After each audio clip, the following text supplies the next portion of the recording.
சஷ்டி கவசத்துல ஒரு வரி வருது, ஒரு நாள் 36 கொண்டு.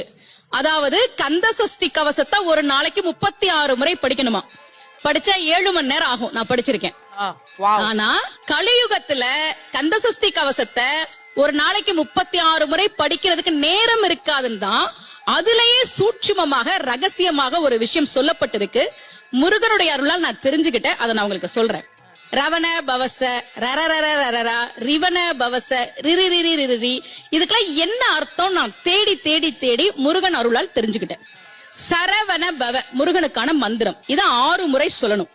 இப்ப சாவ தூக்கி பின்னாடி போட்டீங்கன்னா ரவண பவச, அத 6 முறை சொல்லணும். இப்ப ராவ தூக்கி பின்னாடி போட்டா வனப வசர, வாவ தூக்கி பின்னாடி போட்டா நபவ சரவ, இப்ப நாவ தூக்கி பின்னாடி போட்டா பவ சரவண, பாவ தூக்கி பின்னாடி போட்டா வசர வனப. ஒன்னொன்னையும் 6 முறை